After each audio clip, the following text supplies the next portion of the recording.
Let's return to our top story now. Matt Cunningham has brought us the raw data this morning.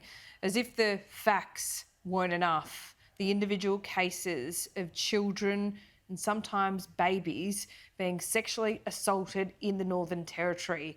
Well, we now know the most recent data shows us that sexual assault reporting is almost 5 times higher than anywhere else in Australia. This is after this became a political plaything, this issue, over the last couple of days. Peter Dutton went to the Northern Territory, repeated his calls for a royal commission. The government up there, response was it was a dog act. Joining me live now is the Nationals MP Keith Pitt. Keith Pitt, this is an incredibly distressing story. The data is shocking.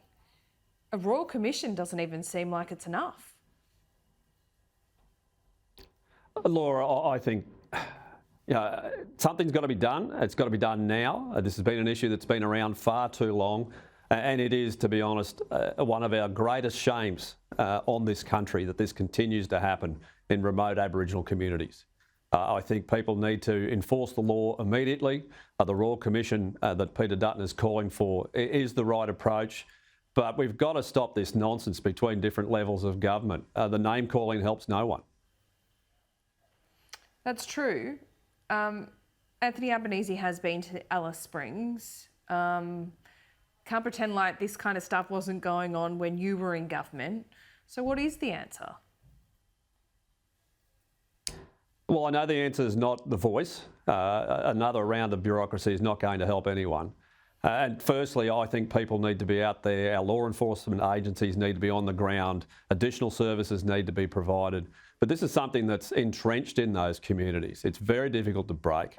I'll come back to the things that we had done around the cashless debit card and others, which did help address those challenges in some of those places around alcohol and gambling and illicit substances. But that's been taken away by the current government. That's their decision. That's their ideology, and that's a matter for them. But doing nothing is not the answer. I've seen your reporters in tears up there, Laura. Everyone knows how difficult this is.